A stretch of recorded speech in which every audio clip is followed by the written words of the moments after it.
Hello and welcome to another action-packed, exciting hour of the Smoky Mountain Wrestling Re-Watch-Along Project. This is podcasting the way it used to be and the way you like it.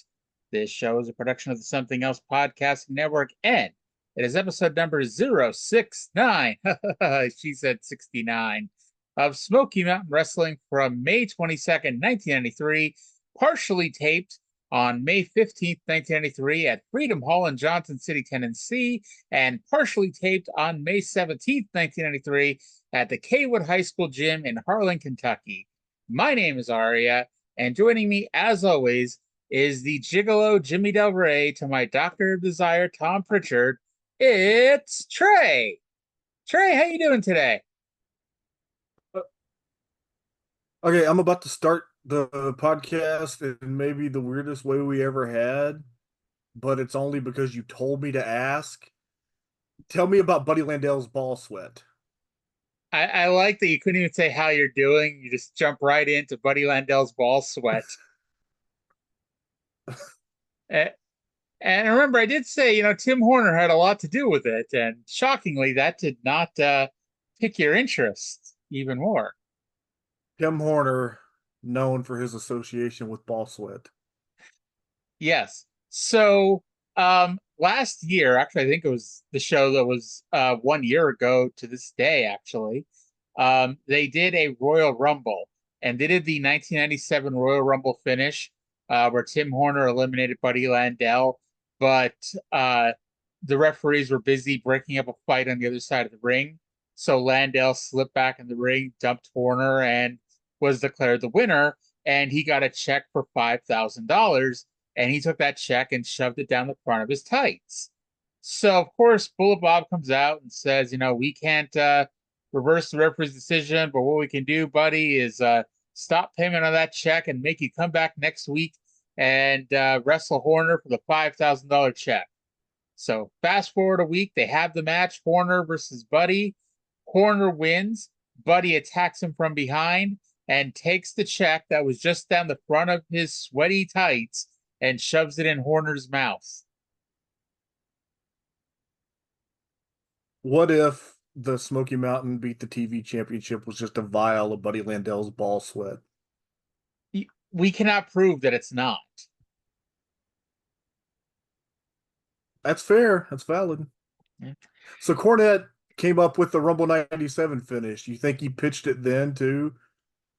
It's possible. I don't think anyone's actually asked him. I mean, we know he pitched the Survivor Series 97 finish. Yes. Inadvertently. Yeah. Now, in case this is the first time you've ever listened to this show, what we do here, it is really quite simple. We watch every single episode of Smoky Mountain, beginning with episode number 1 on February 1st, 1992, and we go all the way to episode number 200 on November 26, 1995. We talk about the good, the bad, the ugly, the indifferent, the so-so, the all right, the amazing, the tremendous, the out of this world, the unbelievable, the unforgettable, the unremarkable, the one of a kind, the stuff you'll remember forever, the stuff you've already forgotten, and everything in between. We watch some matches, listen to some promos, and talk about some angles, and just have some fun talking about some old school wrestling for about an hour. And then at the end of the show, I will tell you what else is happening in the world of wrestling, because I can tell you May 22nd, 1993 until I'm blue in the face, but this gives you some context, and you may sit there and go, oh, I remember that. Is that the same time as this? And I say, yes. Yes, it is. Trae, do you remember what was going on May 22nd, 1993? May 22nd, 1993. That would have been, I don't know if I'd have been in school or not. That would have been around the end of the school year, the year I was in kindergarten. I was probably watching Power Rangers.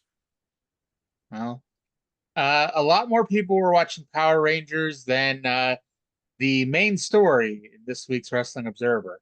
We'll just say that. Actually, when did Power Rangers come out? Was that already out in 93? Maybe it came out in 93. Yeah, I think you're right, because U Ranger was 92. So yeah, Power Rangers hadn't come out yet. I don't know what I watched before Power Rangers. Eureka's Maybe. Castle. Oh Remember God. Eureka's Castle on Nick Jr.? Sadly, I do. Yes, because my idiot brother I don't know watched that why. crap. It's funny because like I brought that up with my wife, and she also just has bad memories of that show. Apparently, I don't know. That was like one of my shows when I was 3 years old. By the way, first episode of Mighty Morphin Power Rangers, August 28th, 1993. Do you think So that this is the first Smoky Mountain Wrestling Review podcast to ever reference Eureka's Castle? I can almost say with 100% certainty that we are. Yes. That's the service we offer that you can't get anywhere else. And if we're not the first to ever reference it, we're definitely the first to reference it before we talk about the show. Now, with that said, this show, there is a lot of second run video on this show. There is a nice long, long recap, smack dab in the middle of it. If you're reading Jerry Jarrett's book, you think this was the point where he would insert that really long interview he did with somebody online that just felt that it had to be in his fucking book. Yeah, that's what this middle segment of Smoky Mountain is like. We have a 50-minute show where 40% of it is taken up by recapping something else. And not well, when I say recapping something else, I don't mean At they're least all the shit they showed was good, though. yes, but they're not recapping this podcast, by the way. They're recapping something that was on the show. But we're gonna go to Wow. Wouldn't that be something? that would be something. But This delay is fucking us up so bad. oh yes, it is. This is gonna be a shit show of an episode. We already talk over each other as it is. And now I've been trying to start talking right when I sense you're about to stop talking, and I keep fucking it up because you keep talking, and then I'm just talking while you're talking, and it's a fucking mess. And I think it's messier in my ears than it is on the thing, maybe, but whatever. And then It's when not like it affects the fucking quality of this podcast all that much. no, and then you when you don't start talking when I finish, I just start talking again, but you're 2 seconds behind, and thus you start talking, and I just have restarted talking. Yeah. By the way, Amy Jo Johnson, who is the Pink You Power see, now you're Ranger, waiting for me to talk, and I said, "Yep." yeah, Amy, Amy I'm Jo sorry. Tell Johnson, me about Amy Jo Johnson. who was the Pink Power Ranger. She's only 53 years old, which I guess makes sense. But she was born nearby me in Barnstable, Mass. So, hooray for Southeast That was my Massachusetts. first love. Barnstable, Massachusetts. Yeah, it's a nice place. No, Kimberly. So the Oh, dumb thing, I'm gonna go off on a dumb tangent. Uh, my wife, my wife is legally blind, so I have to answer a lot of questions about clothing colors. So she mhm. was asking me yesterday what color of pink her outfit was, and I explained that it was Catherine pink as opposed to Kimberly pink, which led me into the whole explanation of how the first and second Pink Ranger from Mighty Morphin Power Rangers, because they replaced Kimberly early in season 3. You can kind of distinguish them because Catherine always wore darker pinks than Kimberly. Kimberly tend to wear, brighter, girlier pinks, and yeah. So Power Ranger Pink. What a fucking podcast this is. If this was one of the shows that we named, the name of the show would definitely be Power Ranger Pink. Not ball sweat. No, not Ball Sweat. Uh, but speaking of wrestling, let's go to the intro of this week's show with Bob Caudle and Dutch Mantel. It's only 90 seconds, but they cram a lot of news into this 90 seconds. Hi, wrestling fans. Welcome to another exciting, action-packed hour of Smoky Mountain Wrestling. Professional wrestling the way it used to be and the way you like it. Well, today's program, fans, is a very special edition of Smoky Mountain Wrestling because in the past 2 weeks, Smoky Mountain Wrestling has just been turned upside down. One of the reasons, Dutch, is the fact that there's no Smoky Mountain Heavyweight Champion. We're going to find out why today. Also, we've got new tag team champions. That's the Rock and Roll Express. We're going to go back and we're going to look at some tape of the Last Tangle in Tennessee. Right. The loser was Stan Lane. That was of Jim Cornette's Heavenly Bodies. He's got to leave Smoky Mountain Wrestling forever. By the way, Jim Cornette has incurred the largest fine ever levied in Smoky Mountain Wrestling. Dutch, that's 10 big ones. $10,000. Well, let me say, I wanted Stan Lane to hit the bricks a long time ago, and as far as Jimmy Cornette's concerned, fine $10,000, I'm glad of that, but I'm also glad in my own intimate way that he finally got to Bob Armstrong. Well, that's really for his attack on Commissioner Bob Armstrong, fans. We'll see why, and also Bob Armstrong has resigned as commissioner.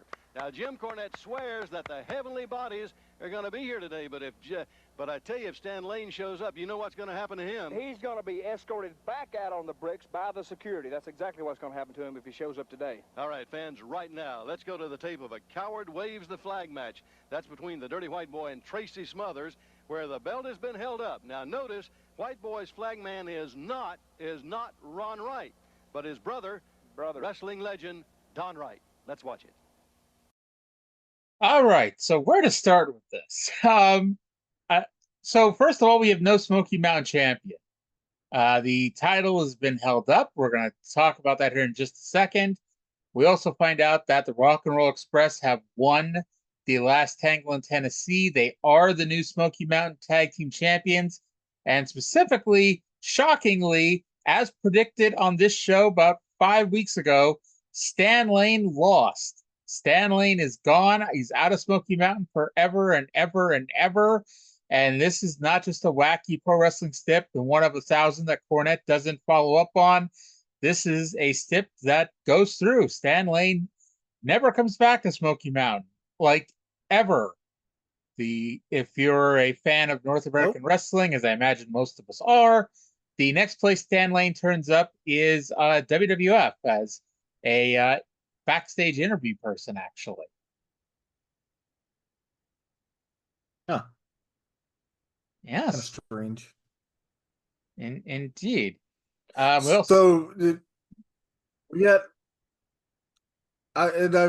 is not my first time noticing this. This is the first time I've ever had the chance to bring it up on a podcast. We have a famous wrestling tag team known as the Wright brothers. Yes. So how do you think the Chisel Wright brothers compare to the Airplane Wright brothers? Well, personally, I think Ron and Don would have beat the holy living snot out of the Airplane duo. I think Mr. Ron Wright, being a kind old Southern gentleman, he would never resort to underhanded tricks like using a chisel on one of his opponents. However, I think, if the Airplane brothers had introduced the spike into the match, then Mr. Ron Wright would have had no choice at all, but to, grab it and use it himself. What do you say on the matter?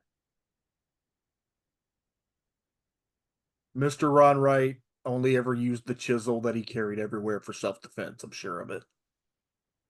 Well, I got to say that didn't work. I came up with a brilliant idea to put speak in the chat whenever I finish, so you would just start immediately, and that didn't work.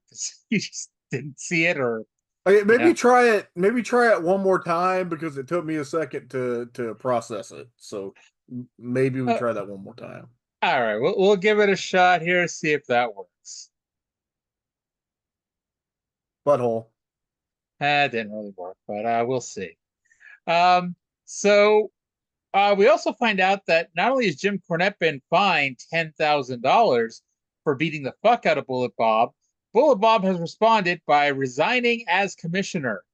And so we no longer have a commissioner of Smoky Mountain Wrestling. And Jim Cornette also insists that the Heavenly Bodies will be here this week, no matter what Smoky Mountain says. We don't have a commissioner. We don't have a heavyweight champion. We don't have a sweet Stan. This whole place is fucking falling apart. We haven't even had a Beat the Champ TV title match the last 2 weeks. I mean, who is Primetime Brian Lee still the champion? I think. Know. Yes, he is. Okay, so Brian Lee right now is the primary singles champion. Are you sure this isn't May of 1992? Could be. Oh, Lord. So we're going to go to the Coward Waves the Flag match. It is Smoky Mountain champion Tracy Smothers with Tim Horner in his corner versus Dirty White Boy with Mr. Don Wright. Somebody sent in a question to Jim Cornette a few years ago to ask why Mr. Ron Wright wasn't here at the show, and Cornette didn't seem to remember why. So no one really knows, but Mr. Wright was not here, but his brother was for some reason. So either way, the finish, I'll say if you're going to do a disputed finish to lead to a held up title, this was a pretty creative way to do it. Don Wright was beating the fuck out of Tim Horner. Yes, an old man was beating the shit out of Tim Horner. So Tim Horner, in order to get the advantage on the old man, he grabbed the flagpole and began beating up an old man. Mark Curtis turned around and it looked like Horner was waving the flag while beating up an old man. So even though It didn't. What? This was so stupid. Oh my god. This was so stupid. It did, like, I'm sorry. I expect better of Mark Curtis. It did not look in any way like Horner was waving the flag. He was clearly using the long white object from his trunks to bludgeon that old man. Do you think Tim Horner regularly takes long white objects out of his trunks to bludgeon old men with it? He usually does it to pummel Pam. At least Pam got the night off, I guess.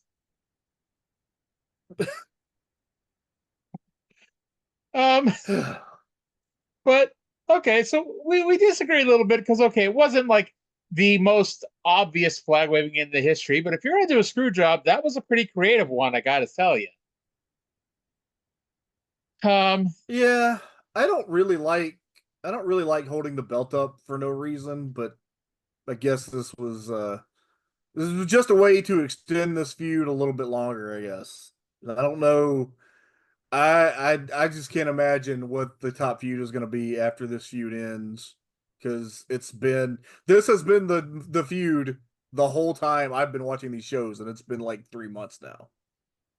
They've really only had a handful of Smoky Mountain title feuds because it was primetime Brian Lee versus Paul Orndorff and Dirty White Boy.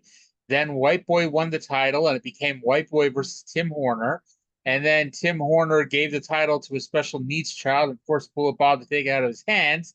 And it became White Boy versus Tracy Smothers. I need to go see that Notorious segment with Tim Horner and the special needs child. Yes. I'll tell you what, the only thing that didn't really make sense to me, well, there's a few things that doesn't make sense, but it's like Horner, like Mark Curtis has made his decision. Horner was waving the flag. Tracy's lost the match. White Boy is your new Smoky Mountain champion. But then Mark Curtis then believes Tim Horner when Tim Horner pleads with him and says, no, I wasn't waving the flag. I was beating up an old man. And Mark Curtis is like, okay, I believe you, but he doesn't restart the match. He just has the autonomous power, apparently, to strip White Boy, or not strip White Boy, but strip Tracy of the title instead of just restarting the match. We are known for being quite big fans of Mark Curtis, the late Brian Hildebrand, on this show.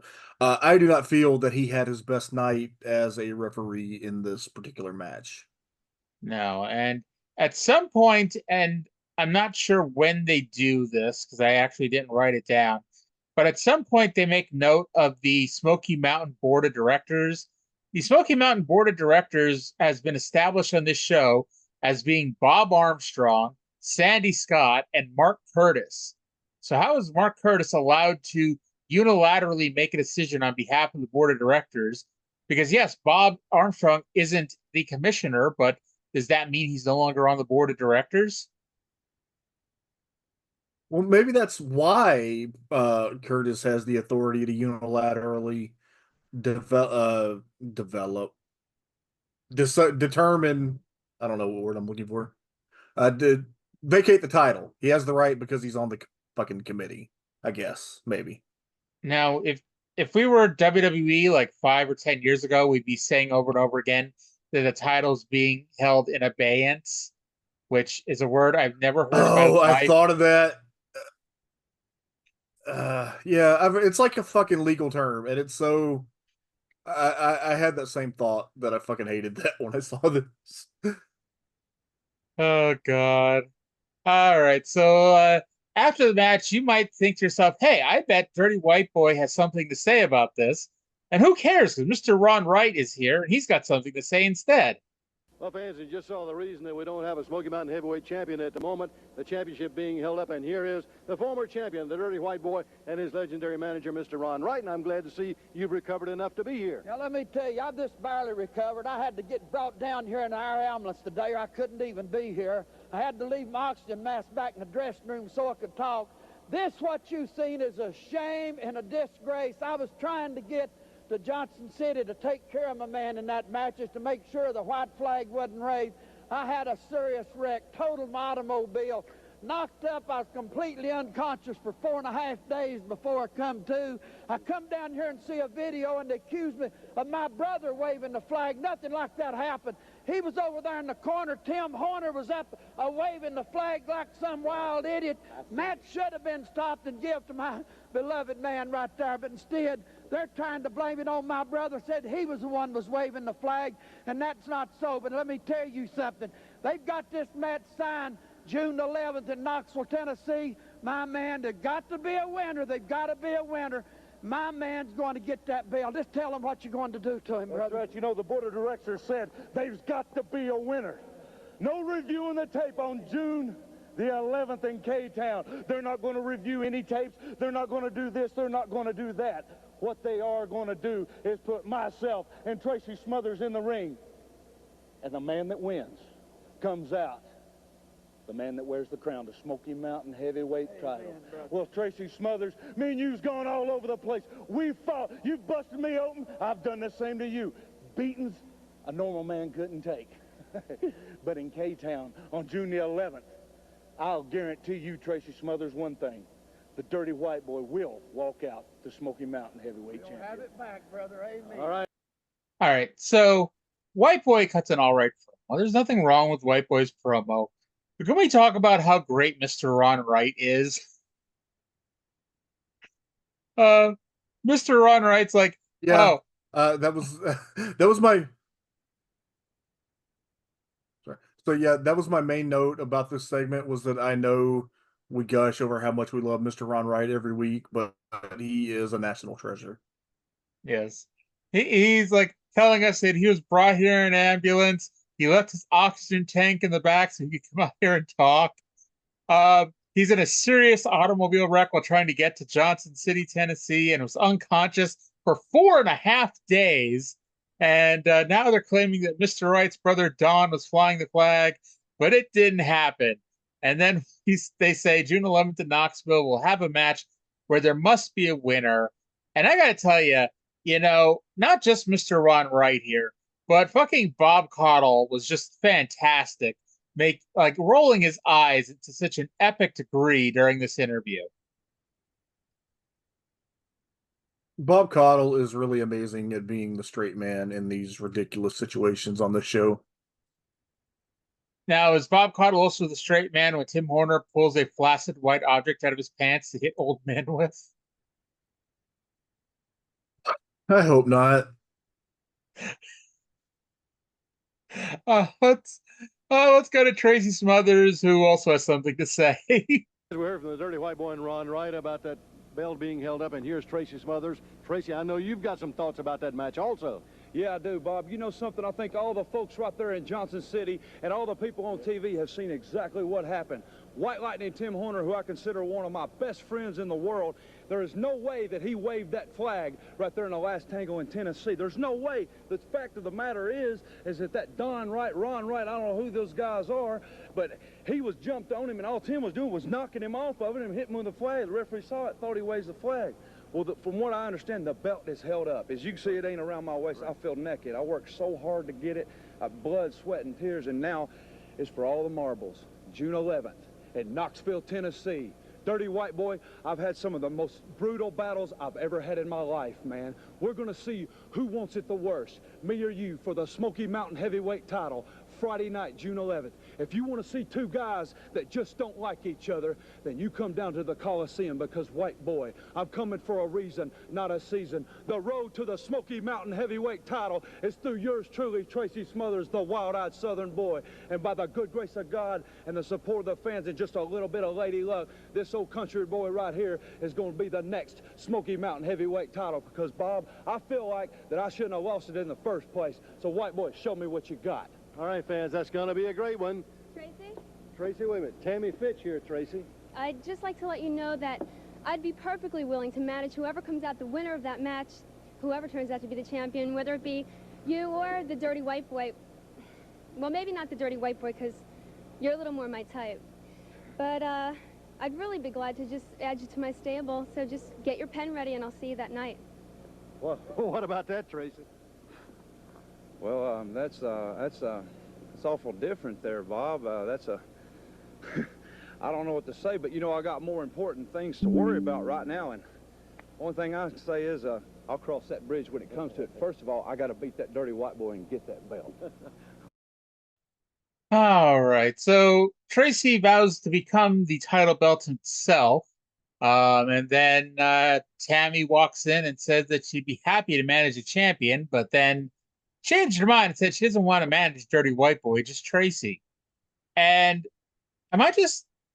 please correct me if I'm wrong, wasn't a few weeks ago Tracy the first person she went to, and he was like, no? I thought the first person she went to was Brian Lee. I don't know. Okay. She went to Brian Lee. She went to Dixie Dynamite. Those are the only ones I remember. Maybe it was Brian Lee. I thought it was Tracy Smothers, but I might be wrong there. But I mean, nothing terribly special about the promo. I mean, it was what it was. You know, Tracy was champion for 6 weeks, and now that he's not champion, it's like he's naked without the belt. And he wants the belt back, because how else can he hold up his pants? At least, I don't know, something Buddy Landell's ball sweat. We sure latch onto subjects and poems. Really? Yeah, really. We latch onto things? We George latch Weingroff's giant penis, so we latched onto that? We latch on with both hands. It's so big. Gigantic. Yes. Speaking of gigantic, up next we go to a video package of Kamala bloodying Andre the Giant with a 2x4 and then body No, it didn't. Wouldn't that be so funny? Wouldn't that be the best? Oh, that would be so funny. If they, for some reason, got the fucking footage. For those who don't get that joke, listen to the Tuesday show.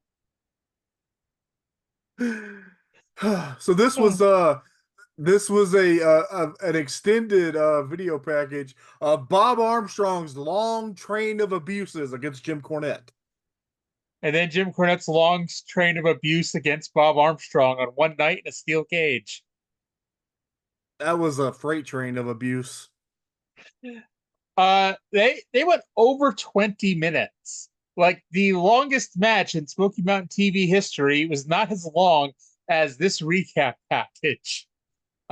It went through 2 commercial breaks. That's how long it was.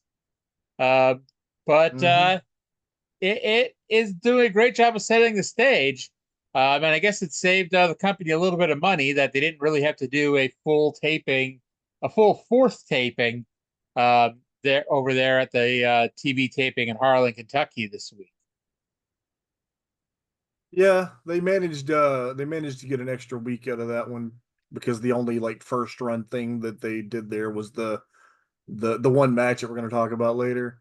But yeah, so I'll just very quickly, because we've already recapped all this stuff. the videos in order were the Bullet saying that when Bobby Eaton lost the TV title, he's gone for Smoky Mountain.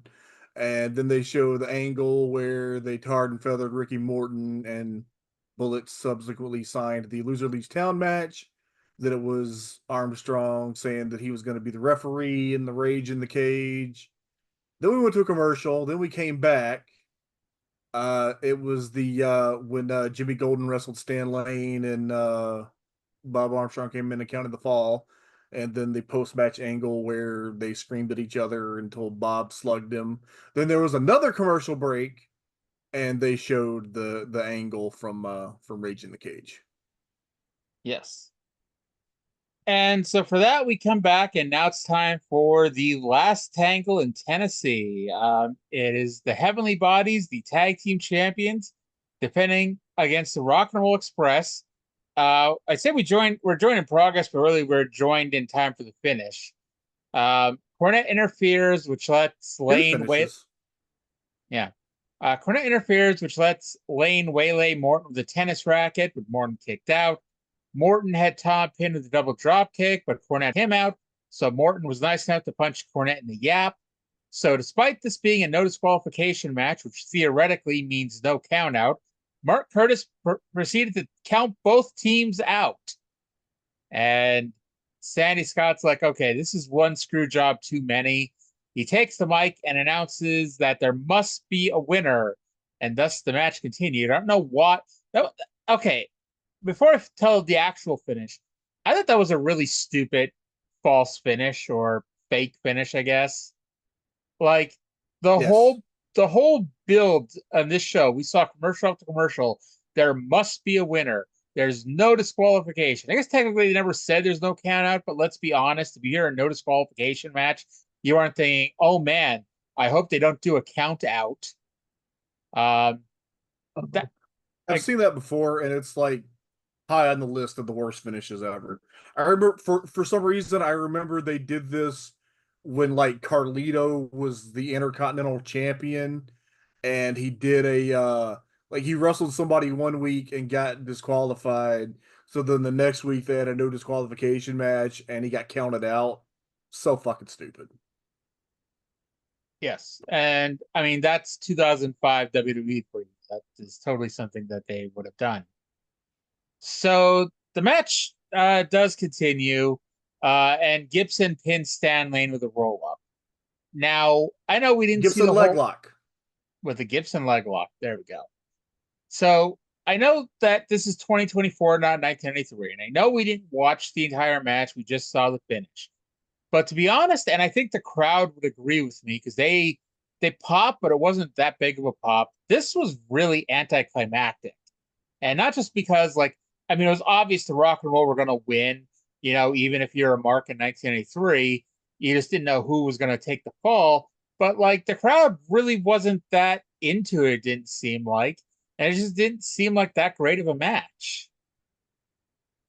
Well, it didn't seem like that great of a match. What we just saw, like, when it broke down and everybody was brawling. They might have had a great match before this. I don't know. The crowd...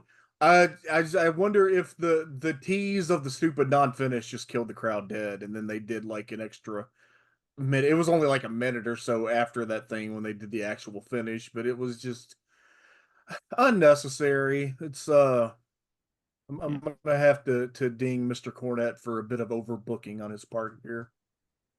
And I expect you to send a question into Corny Drive-Thru if they still take questions, and you know, ask him what the hell is wrong with you here. Yeah, make sure to use that language too. Make sure to really cuss him out. I'm sure not only will the question get through, that Jim will answer in a very polite manner. You know what? I always remember something that Sean Waltman said about this in some interview. He's like, look, even if you don't agree with Jim Cornette, or even if you hate what he's saying, don't start an argument with him because you know he is gonna fucking skewer you. Yes. So yeah, I'm just not gonna do that. But fare thee well, sweet Stan. Well, speaking of how nice, calm, and polite Jim Cornette is, we're going to go to an interview with Mr. Jim Cornette. It is the first of 2 lengthy interviews with the man on this week's show. Let's go to Jim right now with Bob Caudle. All know this man who has received the largest fine ever in Smoky Mountain Wrestling. Jim Cornette, you're $10,000 lighter You today. always got to knock somebody, Bob Caudle. Always got to say, yeah, the largest fine ever. You know what $10,000 is to me? It's a phone call home to mother, and that's it, brother. And I know all you genetic defects out there, you didn't expect to see Jim Cornette standing here, or maybe you expect to see me crying tears. Maybe you expect to see me all upset, not the calm person I am here today. Well, let me tell you something, brother. I got news for you. Sure, the Last Tangle in Tennessee didn't go our way. Sure, Bob Armstrong saw fit to arrange everything, stack the deck. You saw the whole story in this program today, how he did everything in his power to make sure that we'd come out on the losing end of everything. But you see, the guy who came out on the losing end of the most of it was Bob Armstrong. He's resigned as commissioner. He's out in the hospital somewhere. He's no longer involved with Smoky Mountain Wrestling. And me, Jim Cornette, I was responsible for it. Well, let me tell you something. I still got a few scores to settle. I still got a few things to even up. And, brother, what I'm doing is I'm opening my collar, and I'm digging in, I'm rolling up my sleeves, and I'm going to work. Because I got some scores to settle. Now, the first score I got to settle is with the Rock and Roll Express. You see, Rock and Roll, we got the Armstrongs coming after me. They want to get revenge. Got the Rock and Roll Express. They always hate Jim Cornette. Well, Rock and Roll, I'm going to take real good special care of you. Because what I'm going to do, you see, I have been a few places in professional wrestling, Rock and Roll. You ain't the only ones that's been all over the world. Jim Cornette's been a big deal for a long time, brother. Jim Cornette's tag teams have been the main event in the Superdome in New Orleans, Louisiana, Reunion Arena in Dallas, Texas, the Forum in Los Angeles, the Orange Bowl in Miami, the Omni in Atlanta, and every point in between. I've been on MTV, ESPN, TBS, NBC, ABC. I've been on TV in Japan, Germany, Europe, and Australia, brother. I've ridden in limousines with Ric Flair. I've been a house guest at Terry Funk's Double Cross Ranch in Amarillo, Texas. And, brother, I've been on private airplanes with the biggest wrestling promoters in the country for the past 10 years. I've done a lot of stuff, Rock and Roll. I've made a lot of connections. And 2 of those connections that I made, 2 big stars, 2 national stars, 2 big-time wrestlers are coming to Smoky Mountain Wrestling at my request to take the Rock and Roll Express and put them down where they belong. Who are they? Well, you ain't going to know, Rick and Robert. You're just going to have to wonder. You're going to have to rev your little pea brains up, and you're going to have to figure it out the same time that all these idiots know when they're walking down the aisle to come to that ring and pulverize you. And your eyeballs pop out like pie plates, and you ain't going to be able to do anything about it. That's when you're going to know who Jim Cornette's mystery team is. But they're coming to Smoky Mountain Wrestling for the Rock and Roll Express. And as for the Armstrong boys, Scotty and Stevie Armstrong, I've got a little surprise that's coming up next. So don't go away after this commercial break. But just remember one thing. Here's a clue, brother. Blood's thicker than water. All right, fans, that's it. And that's the story from Jim Cornette. All right.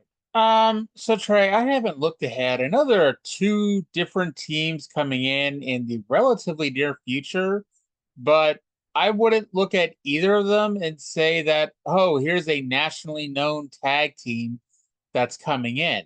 Do you know who it is?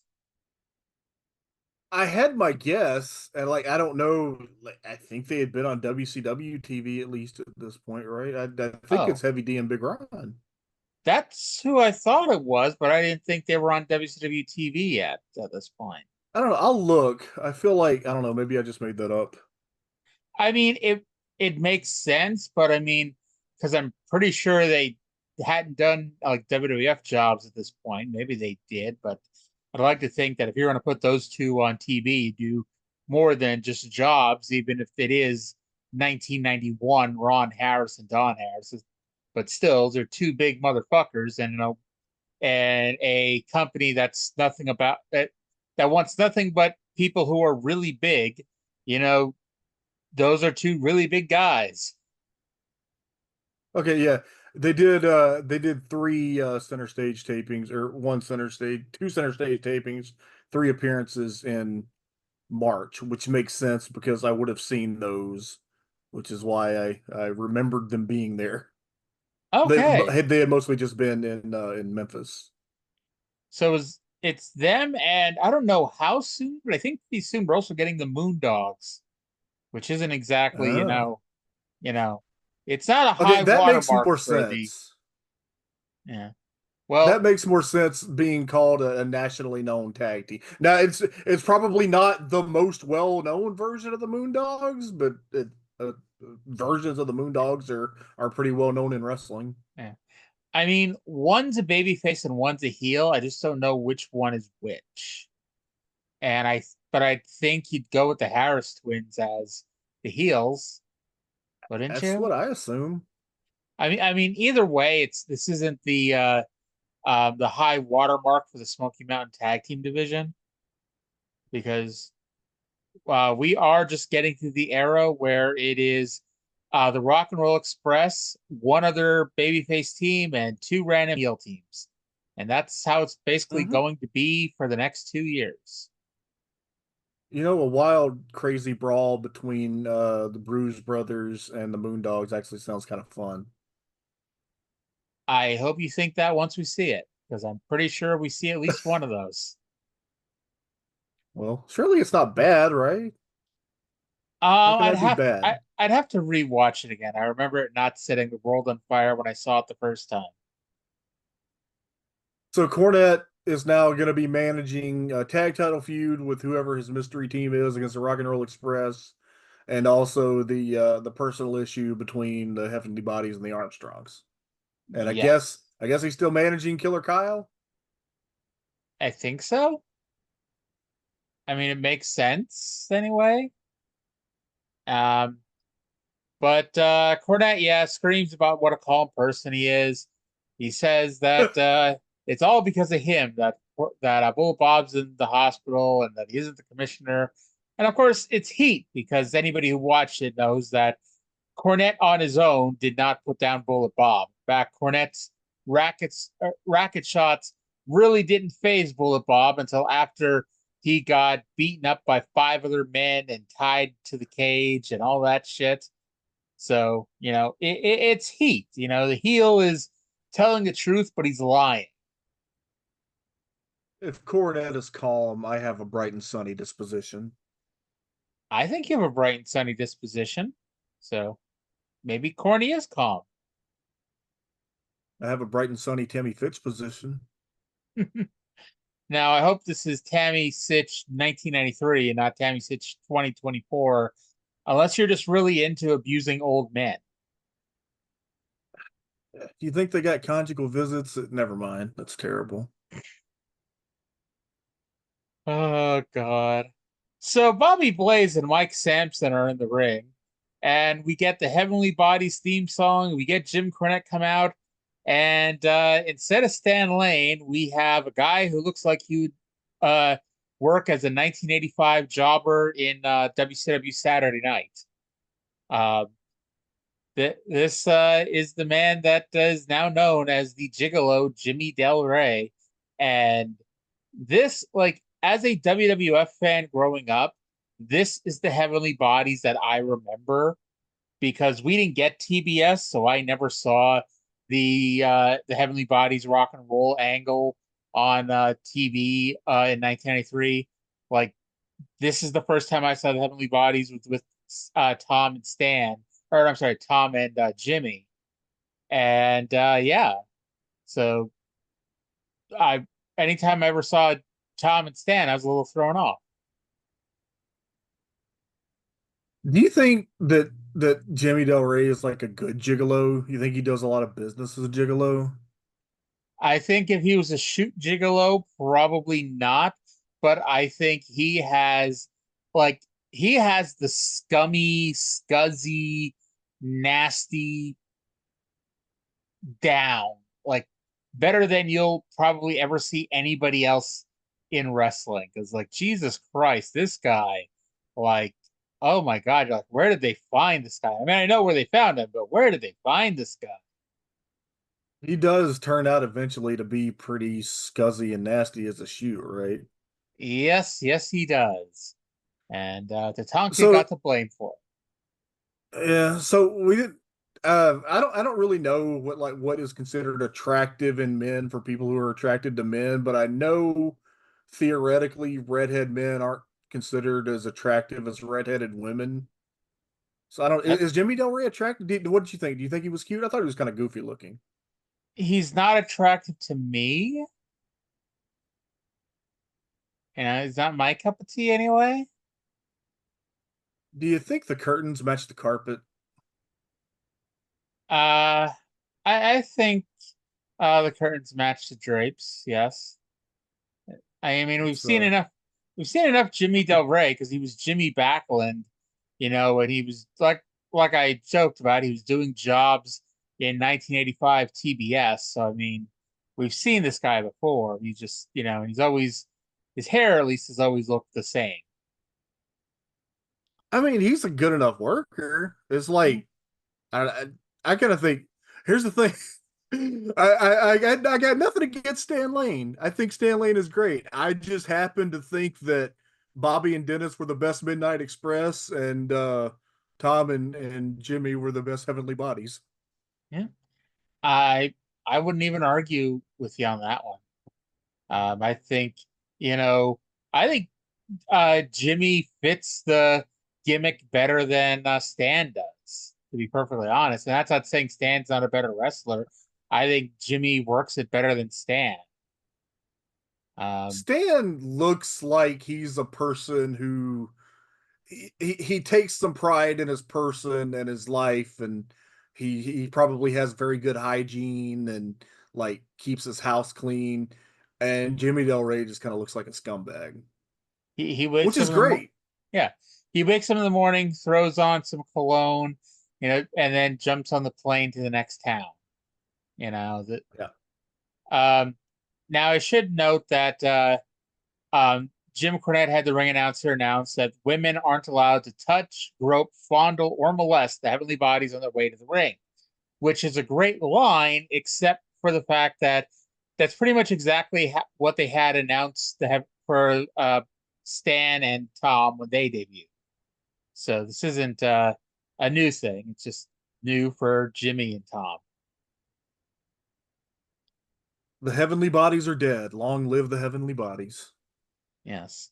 Now Corny joins the announce desk because Dutch just, I don't know, disappeared or whatever. But he cackles about this turn of events, and he tells us something that I don't know if it ever gets brought up again on Smoky Mountain, but I don't think it ever got brought up in the WWF. That Del Rey is the cousin of Dr. Tom. I don't think that's a shoot. I mean, it could be, but I don't think it is. But he said. Mhm. I don't think so, because isn't Jimmy Del Rey like from Pennsylvania or something? The Pritchards are from Houston. I mean, all family doesn't have to live in the same general location. Yeah, but yeah, nobody in Houston's related to anybody in Pennsylvania. I'm full of shit. I don't know. I was just I don't saying know. something. I don't know. You're related to my brother? I don't think you are, but you never know. Wouldn't that be something? Wouldn't that be a revelation if it turned out that we were related? Or, your wife might be related to us, and thus you and I are in-laws. Well, I guess we can't go outlaw then. No, we can't go outlaw for in-law. Um, No. So Del Rey's first move was a slingshot super kick that looked like he stiffed Bobby Blaze to hell with it. But thankfully, it got better from there. I I wrote, I don't know what the hell made me write this. I was thinking about the AEW doctor.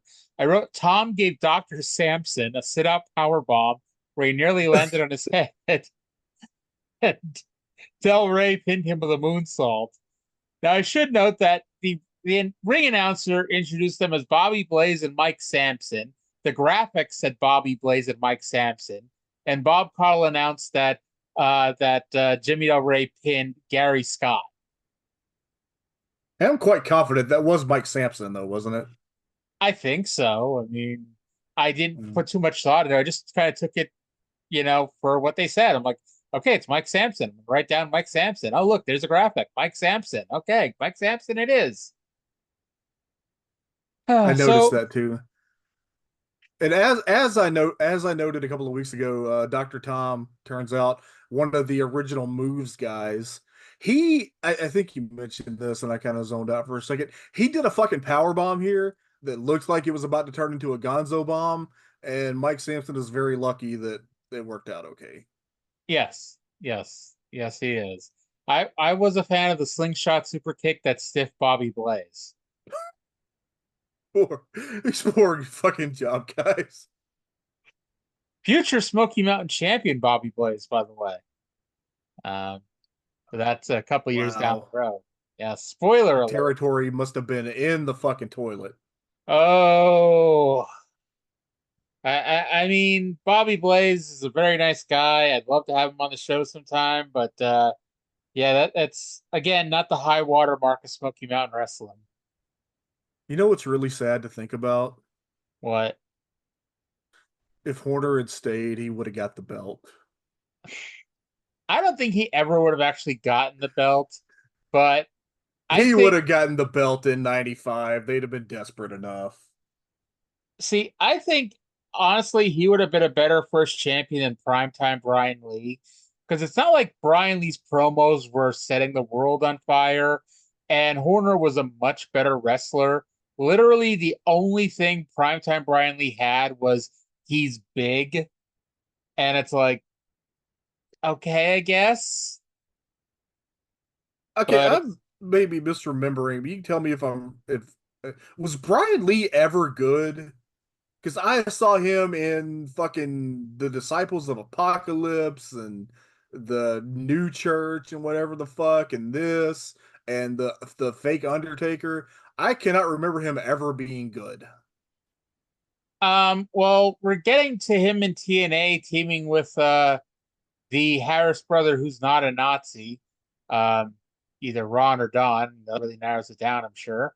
But yeah, they just debuted as a tag team that we talked about yesterday, Cindy and I.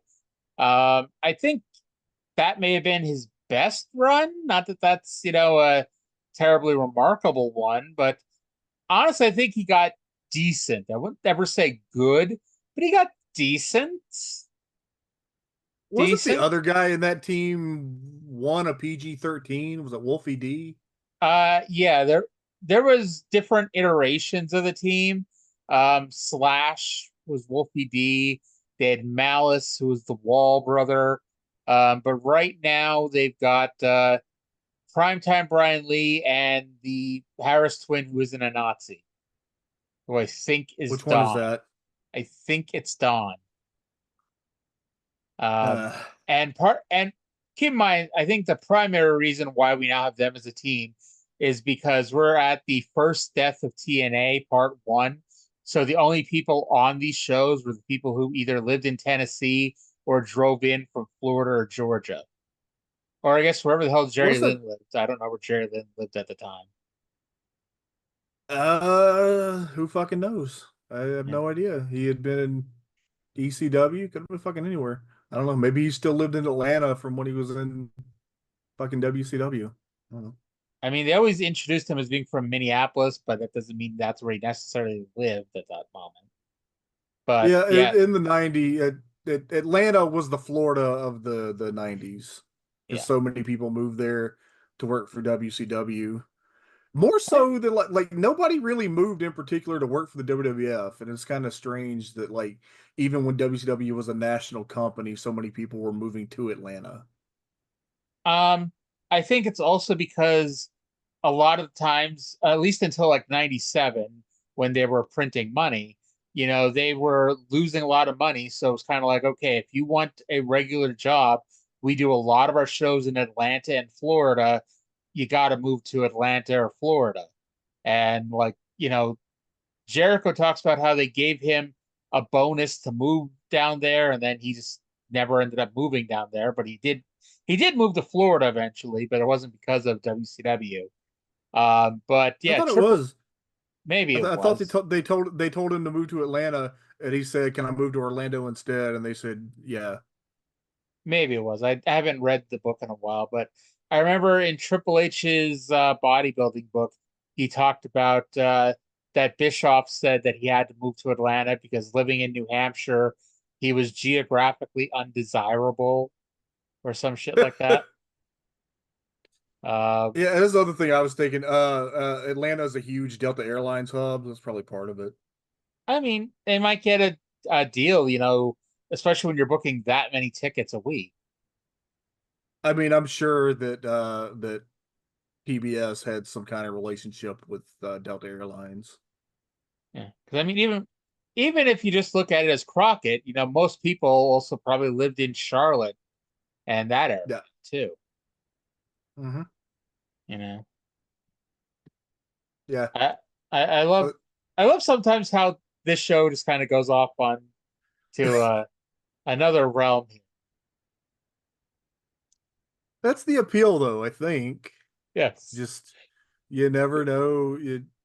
We don't plan any of this. We know what shows we're going to talk about, and then the rest is just, we just call it in the ring. Literally, the only thing we had planned was I told you to remind me to tell you about Buddy Landell's ball sweat. And that was the first time that you ever told me to ask about something on the podcast, too. That's not a thing that happens every week. No, because here's the thing, too. Like, we'd probably forget. Plus, if we tried to script these things out, it would sound so horribly fake and contrived. Yeah, no, I wrote Buddy Landell ball sweat ? In my podcast notes. It's like, I know we talk about George Weingroff's penis like 3 times a week, but it's like, it's not something where like I've got a counter of like, okay, we got to make George Weingroff references, you know, as frequently as possible. Actually, no, they just come up organically. The only thing I will admit, I did the thing about Kamala blooding Andre the Giant, that was completely contrived. I wrote that in my notes to say that happened. Okay, that's fair though, because that's what the purpose of podcast notes are. I also have just funny lines that occur to me that I want to say on the podcast. Yes. So by the way, we're gonna go to a show-ending promo segment. It goes actually goes a little more than 4 minutes. It's Jim Cornette. We're also gonna have a free tape segment with Bullet Bob Armstrong in his home. Let's go to that right now. All right, fans, in a moment we'll talk to Jim Cornette and the Heavenly Bodies, but first, let's hear these words from Bullet Bob Armstrong. An Armstrong family tradition for years that we always pay our debts. And Jimmy Cornette, I owe you, and I owe you plenty. For over 20 years, I wrestled the top competitors in the world, and I've always held my own. I've never taken a beating like I took in Knoxville, Tennessee from you, brother. You crucified me. My ribs are cracked, my sternum's cracked. I can't even take a deep breath without hurting and thinking about you. The handcuffs cracked the wrist right behind the thumb. So all I've got to do is wait here and heal up. But I'll tell you what, there's enough of us Armstrongs to make an army, and you're going to get a taste of Armstrong's army. You might know the gentleman to my right, Scott Armstrong, the man to my left, Steve Armstrong. Their ribs aren't busted, their wrist is not cracked. They're young and strong. Armstrong. So from now on, that dark cloud hanging over your head will have a name. It will be called Armstrong. Your mama can't pay your way out of this. There ain't enough money in the world to buy me and my boys. And I'll tell you this, you will pay. When you play, you do pay. You're gonna pay the ultimate price. Now, I've got to resign my commission as commissioner of Smoky Mountain Wrestling, but along with that resignation letter, I'm gonna have an application letter to wrestle. I want to be a wrestler in Smoky Mountain Wrestling because this is not going to go unpaid. I'll heal, sure enough. I'm down right now and you're laughing. I hope you laugh loud. I hope you laugh real loud, but I'm going to have the last laugh. Cornette, I'll see you sooner than you think. You know something, for all you Kentucky rednecks, you hillbillies here back in Harlan County that don't know what's happening? That was so pitiful. Wait a minute. Hold on here. Let me just get it out. Let me go ahead and play it. Bullet Bob Armstrong, 20-something years, 40-something, maybe 60-something years. Bob Armstrong, you're so old, your social security number is 1. And all those years you've never had a beating like that, that's because you never came across a real man like Jim Cornette and the Heavenly Bodies, brother. Bob Armstrong is no longer commissioner. I got what I wanted. He has resigned as commissioner of Smoky Mountain Wrestling. He was hospitalized at my hands. I got even for all those times that he stacked the deck against us. And Bob Armstrong, the only breath of satisfaction that you had in that old feeble, geritol, milk of magnesia-ridden body was that the Last Tangle in Tennessee came down with the Rock and Roll Express on top, but all of a sudden, like David Copperfield, I have jerked that tablecloth out from under your stinking, filthy carcass. I have jerked the rug out from under your feet, and I have put together the ultimate combination of the heavenly bodies. And Tom, I know you're glad to have family back again. Jim, you have no idea how happy I am that finally my cousin can make his debut in professional wrestling right alongside me. You see, he's been training in Palm Beach, Florida, with nothing but the best for the past 4 years. He's been waiting for an opportunity. All he needed was a little crack in the door, and now he's put his foot all the way through the door, and he's back where he belongs with family. And I'm here to tell you that we are still the heavenly bodies, only this time we are new, and as you just saw, we are definitely improved. Guys, it's great to be with family. Jimmy, I'm so glad to get to be here with you. And cuz, how sweet it is. How sweet it is. I don't have nothing to say about wrestling. I've ate, slept, and drank wrestling for 4 years. I got one thing to say. Ladies, the line is to the right. Oh, yeah. And let me just say one thing to Scott and Steve Armstrong, the Armstrong boys. You come on with your vendetta. You come on to get your vengeance. You come on to get your revenge. Because, brother, I got something for you waiting in the form of the heavenly bodies. And, brother, this time we will rule Smoky Mountain Wrestling. Fans, that's going to do it for this week. See you next week. All right, so I gotta tell you, like, there's a lot to love with this Bullet Bob, and this is kind of important to note. Bullet Bob is at home in his bed, convalescing with Scott and Steve by his side. I imagine his wife was running the camera, or maybe, who knows, maybe Cornette was there as the camera person, but it looked very home movie-esque quality. Yeah, so it's important to remember Cornette has laid Bullet Bob up in his bed. That will pay off, we promise you. And he mentions that, I don't know if this is real or not. I know about the ribs and everything. I don't know if he really broke his thumb, but I could totally see that being a thing that really happened. He said he's going to send Scott and Steve after the heavenly bodies. And he said that in addition to resigning as commissioner, he's putting in his application to become a wrestler, and that he promised to have the last laugh. Thoughts on this Bullet Bob promo? Money. They are going to be. It's good. It's good that the promos are good because we're going to get a lot of them forever. Oh yeah. Thankfully, yes. Then Cornette is laughing at the idea of Bob coming back. He takes credit for injuring him and then bragged about this new version of the Heavenly Bodies. This is when it became really notable. Jimmy Del Rey's gap-toothed smile, somehow it just made it. Like this fucking gigolo guy, this scuzzy, dirty, scummy looking person with a big fucking gap in his smile. It just fit the gimmick perfectly. I must tell you that. And then that's terrific. I gotta love it. Scumbag, Gigolo Jimmy Del Rey. I had to love the last line. Ladies, the line is to the right. I like the line. I know it's an old line, but your social security number is 1. It's pretty funny. Yes. Remember when Ted the Trailer McNailer said that about Brian Alvarez's granny? Vaguely. I don't know what made me think about that, but yes. By the way, over on NXT, some girl beat a blonde girl and a brunette girl to get a title shot at Roxanne Perez at the next pay-per-view. Don't ask me why I Good turned for that NXT girl. on. Yes, I think it was Jaida Parker, maybe that might be her name. I don't know who the blonde or the brunette was. I watched about 6 or 7 weeks of WWE TV earlier this year just because I kind of wanted to. I wanted to really appreciate the whole WrestleMania build, so I dove all the way in. And like Raw and SmackDown are like, okay, there are certain elements of the way that WWE presents pro wrestling that I'm just never gonna like, but for what it is, it's pretty decent.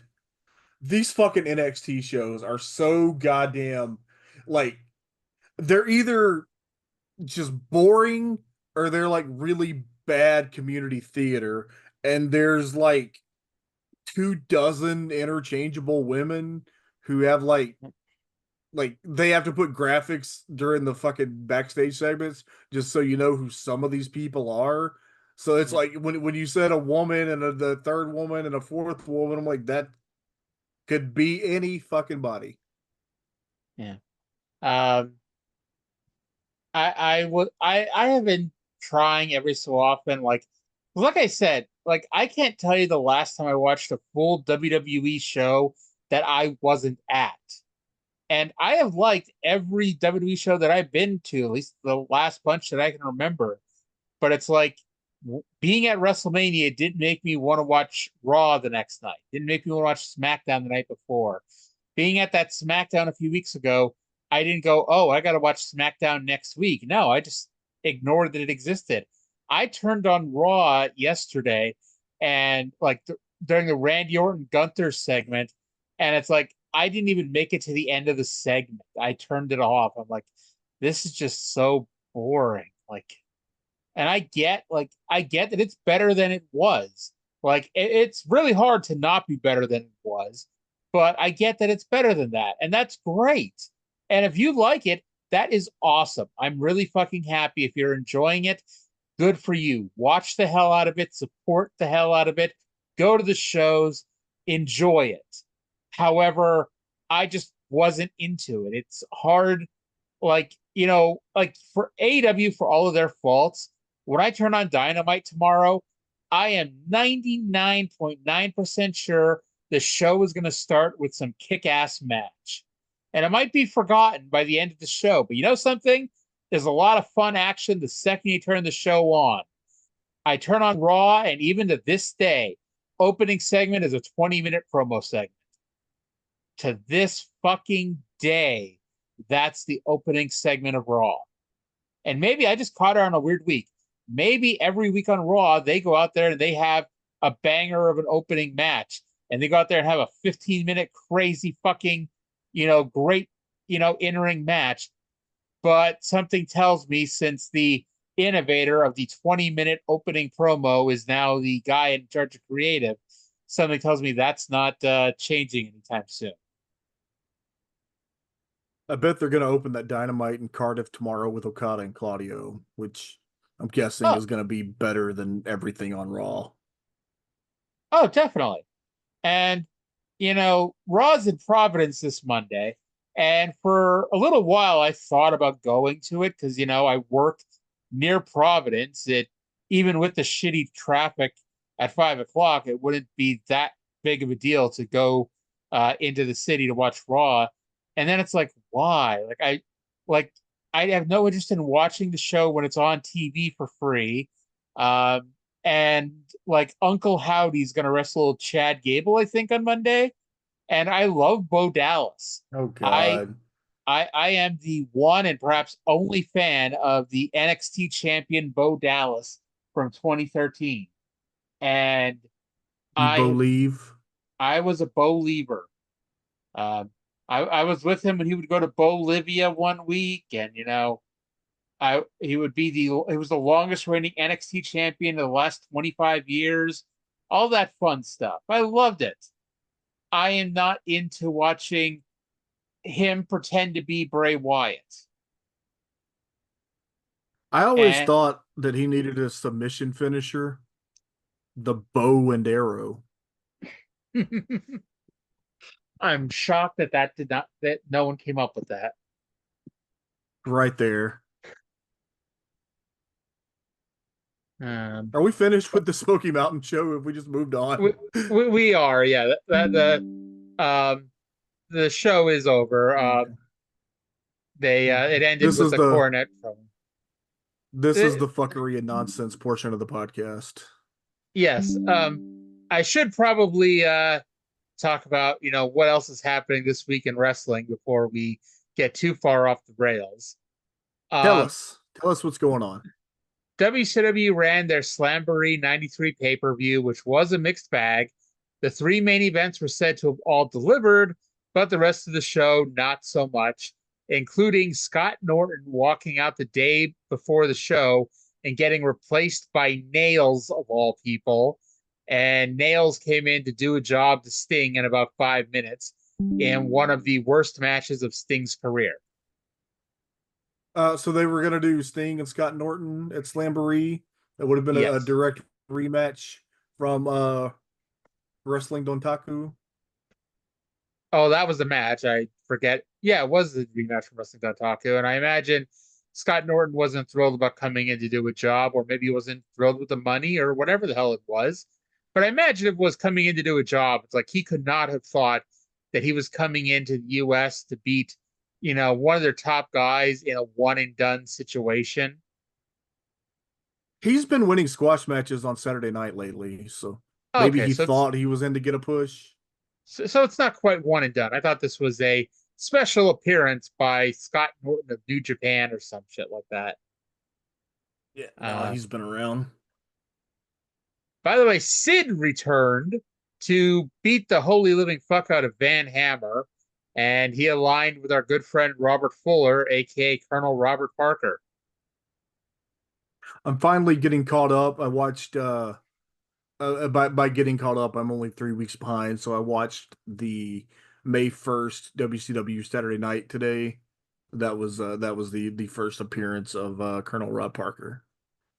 While he was still Robert Fuller on the other channel. By the other channel, I mean the local channel in like 10 cities. Also, we mentioned this last week. I'll mention again. Jesse Ventura was hospitalized and was replaced at the last minute by Larry Zbyszko, who was said to have done, like all things considered, a pretty decent job. So Larry Zbyszko was on this show? Yes, he was a commentator. So we got to see Larry Zbyszko at the Omni in Atlanta. Yes, we did. Fantastic. And by the way, I have a pet peeve about that show, by the way. This means nothing to anybody but me, but there is a match on that show between the Great Muta and Paul Orndorff that is announced. Or am I thinking about Slamboree 95? Was there a Great Muta Paul Orndorff match on that show? I'll be honest, I didn't really go too deep into the results, but I don't think so. Okay, I may be thinking about Slamboree 95. So yeah, never mind. Okay, it doesn't matter. We'll talk about it. We'll talk about it in 2 years. Well, what's your pet peeve? So there's a match between the Great Muta and Paul Orndorff that is announced as being for the IWGP Heavyweight Championship. But that match is not listed in the official New Japan records as an IWGP title match. You know what matches are listed in the New Japan records as official IWGP title matches? Fucking Scott Norton versus Van Hammer and Scott Norton versus Lodi from Nitros in November of 1998. Mm-hmm. By the way, it was Slamboree 95. Okay, that makes sense. Those would have been the 2 early Slamborees that I rented at video stores when I was young, so I crossed them up in my head. See, the Haddisties near my home in Pottsville, Pennsylvania, they had Slamboree 94 and Spring Stampede 94. And they must have been relatively inexpensive, especially compared to the WWF tapes, because usually the only tapes we bought were like the 1 hour best of tapes, like the best of Diesel and all that shit, which were shockingly not a blank tape. But we had we had Slamboree and Spring Stampede 94, which both were really good shows. I will tell you that.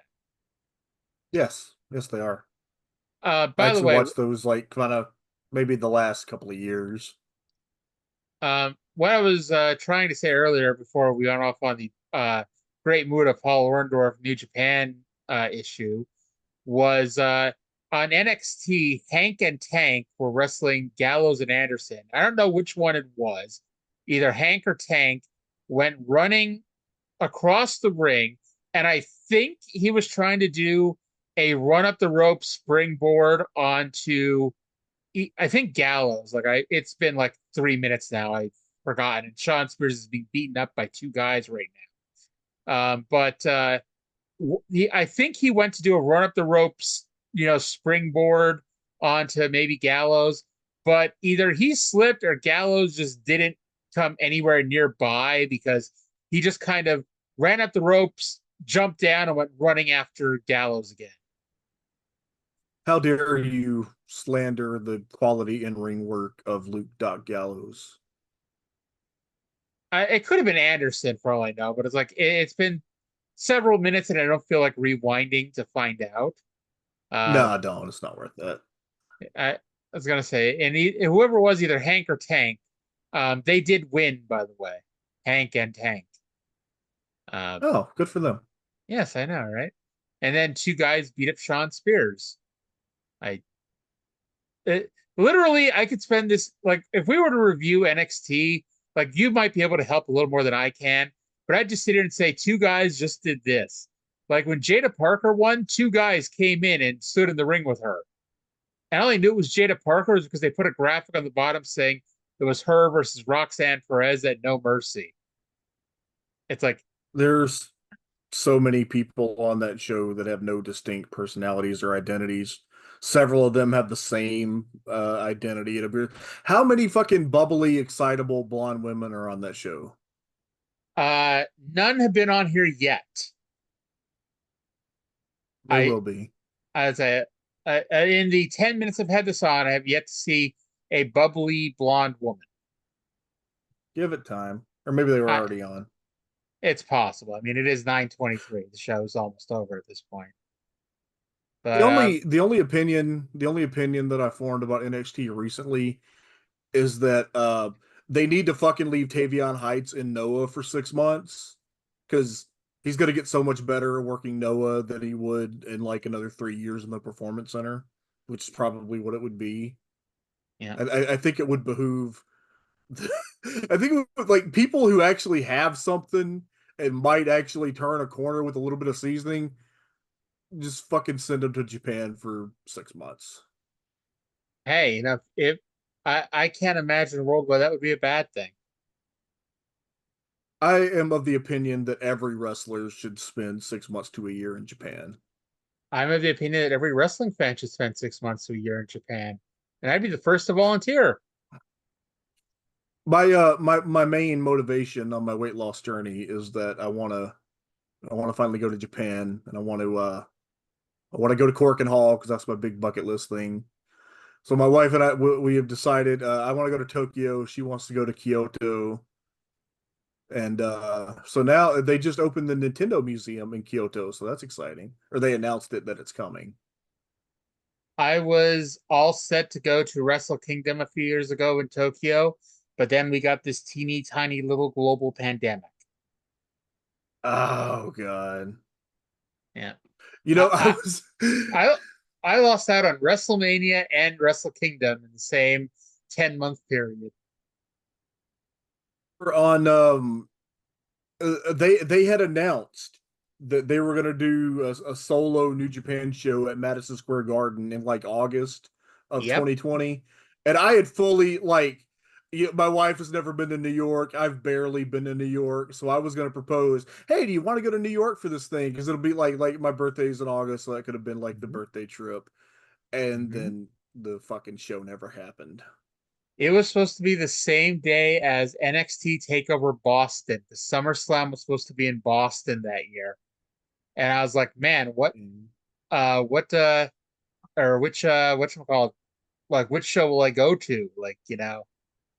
But, oh my God, remember how the SummerSlam pre-show was 3 hours long? They just I just watched announced. Collision instead.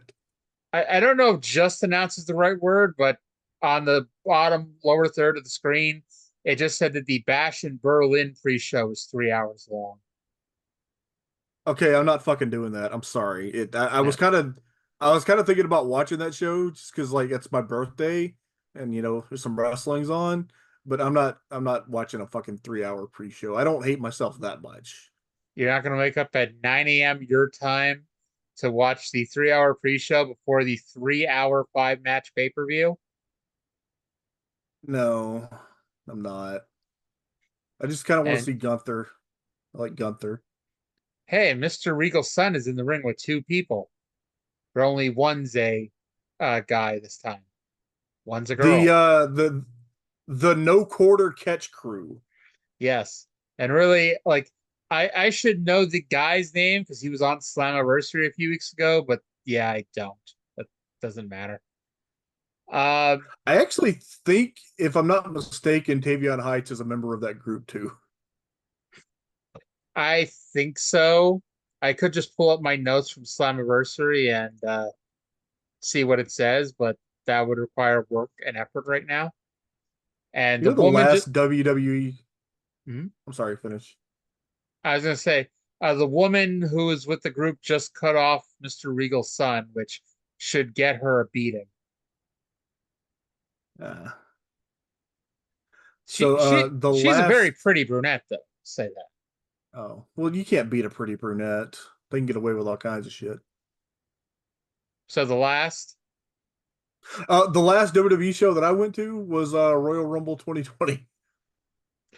nice. I have never been to a Royal Rumble. That's the only Big Four show I got left. Yeah, I went to two. It's funny. I went the night before they had the Worlds Collide NXT versus NXT UK show. The main event was the 8-man tag between the Undisputed Era and Imperium. And it's like What? everybody was just chanting for Walter. And somebody was like, "Well, what about the rest of Imperium?" And I'm like, "No, it's Walter and Walter's friends." Who was it that got injured during that match? Alexander Wolf, Axel Tischer. Yes, yes, yes. Um, by the way, let's see here. No Quarter Catch Crew is Charlie Dempsey, Miles Bourne, and Tavian Heights. So Miles Bourne is the random person in the ring right now with Charlie Dempsey. I do not know who the woman is. I feel like I saw that information like a week or two ago, and I do not remember which of the various nondescript women in NXT is now part of the No Quarter Catch crew. Yes, she's very pretty. I will say that, and I'm sure she brings more to the table than just being very pretty. But when you're watching something on mute, like that's all I can really judge her. Well, now And I kind of want to see who it is. I'm a big fan of pretty brunettes. I imagine she's going to be wrestling because she's the only person in the ring wearing her gear. Because Obafemi just came out and he's really fucking big. But everyone else is in their street clothes. And here's Tony D'Angelo, and the woman with them is in her gear. So I'm gonna bet, that woman is gonna wrestle the pretty brunette woman in like 2 minutes. I do not remember the name of the Italian woman either. Alexandra something or other. I don't remember. If they wouldn't have put Tony D'Angelo's name in big stupid letters, I would have been like, oh, it's the mafia guy. I can't remember his name. Like, I don't remember he's with two guys too. Why does everybody come out with two guys? Like, this is getting ridiculous. There's an awful lot of that on there's an awful lot of that on NXT based on the period that I was watching it. And now Tony D'Angelo's people have just attacked the No Quarter Catch crew while Obafemi and Tony D'Angelo stare at each other. And now Obafemi's just attacked Tony D and is about to lay him out. Nope. Tony D got out of it and lays out Obafemi with a spine buster. And now he's yelling because he's excited because he laid him out with a spine buster. And I don't know what the hell did Obafemi land on. Like, there's something underneath him that he landed on, but it's not the title because Tony D picked that up. Looks like a giant piece of padding. Did Oba Femi like have a giant piece of padding in the back of his shirt or something? I say this is somebody. Yeah, I say this is somebody who can't take a bump, but what a pussy. If that's the Adriana case, Rizzo is the Italian woman that's with Tony D'Angelo. well, now a black man is walking backstage with 3 women, 2 of which are black, and 1 is just a very tan girl. She may be black, but I think she's just very tan. But they all just left to be with. Is that Trick? I honestly don't know. Somebody wearing glasses. So it's. I think I've seen the beginning of this porno before. There are just, and now they've walked away, and there is another person sitting on a crate backstage. And riveting television. The no quarter catch crew, Pretty Brunette, just ran up with the trophy and left it with the guy on the crate. And now, this is Gallus. I know somebody. Gallus showed up, and they just touched the trophy. And the black guy who's sitting on the crate is now standing, and they're talking to Gallus, or he's talking to Gallus about the trophy, apparently. Why did she leave the trophy with him? And why does he care? And why is one of the members of Gallus looking like he's giving the motion to suck dick? Like he held his hand in a cupping motion, and he's doing it again, and he's waving his hand at his mouth. To be fair, there aren't a whole lot of factions in wrestling history that have sucked as much dick as Gallus. Okay, this is ridiculous. I can't keep reviewing the show because I'm going to sound like the worst person ever. The only people I recognize in this entire segment were the white guys. That's probably we don't want to be problematic on the show here. We would never want to do that. By the way, they're doing it now, a commercial for SmackDown on USA, and the first and primary person they've shown over and over again is Randy Orton, who, unless I know the fucking brand split doesn't matter, but isn't he on Raw? He is on SmackDown, but he has been on Raw because they're building the Berlin match with Gunther. And so the deal with that is, and I only know because I looked at Wikipedia yesterday to see if they had a full card up yet. If Orton wins the title, they will switch places, and Orton will be on Raw, and Gunther will be on SmackDown. But as of now, Randy Orton is on SmackDown. Okay. Well, September 13th, SmackDown's going to be on the USA Network, which I guess good for them. Oh, yeah. Forgot about that. So now that we're done talking about NXT, because now we got a commercial for Pizza Hut, Paul Roma was introduced as the 4th Horseman back at Slamboree 93. Remember that? Remember we were talking about Slamboree 93 like 30 minutes ago? God, we have scratched the bottom of the barrel. We're talking about Paul Roma. Is that better or worse than me doing play-by-play of NXT when I don't know anybody on the fucking show? No, tell me more about unidentifiable black guys and interchangeable white women. There's somebody sitting out there like actually listening to this and like calling me a fucking racist because the one time they didn't put name graphics for everyone on the backstage segment, I'm so completely fucking lost. I can see it now. One of these days, I'm going to get one more shot in life and be on the verge of finally making something happen. And somebody's going to dig up these fucking podcasts. I'm going to get canceled. Well, maybe canceling won't be a thing then. Hope not. That's so exhausting. I'm sorry. Politically, when I look to the left, I see I don't know, Fidel Castro and the Wall. So I'm pretty, but these fucking people who care more about being pseudo-liberal thought police than actually approaching any of the problems in society. I'm getting really fucking tired of it. I've been both canceled and doxed in the past, and I survived. Yeah, I've been doxed a little bit too. It happens. Yeah. People really don't have a life. Nah. Anyway, also WCW, this was a heavy WCW news week. They announced that they'll be taping 48 hours of syndicated television at the Disney MGM studios from July 5th through the 16th. Now, Dave devoted a lot of words to talking about how big of a deal this was, and I devoted about 12 seconds to it because it really, really was not that big of a deal. Really. Really? Really. Really, really? Really. Like, I remember those Disney shows. I mean, they were like, I mean, when there was the only WCW you were getting, like, because it was like that was the only WCW stuff we got when we didn't have TBS until Nitro came a thing. You know, like they were fine. By the way, Dion Lennox was the black guy with glasses who the three girls went to at one point. And I only know this is Dion Lennox because Dion Lennox has come out for a match.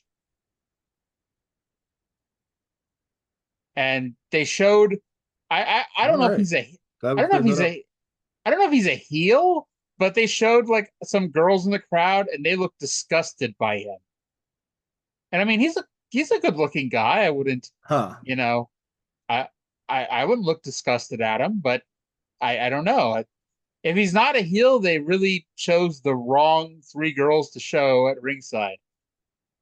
And he's wrestling Ashante the Is he Adonis. better looking than Gigolo Jimmy Del Rey? Yes, he is. He's wrestling Ashante the Adonis, who is one of the other people who were backstage with the three girls. Now, if only I could find out who the hell the three girls were, we might really have something.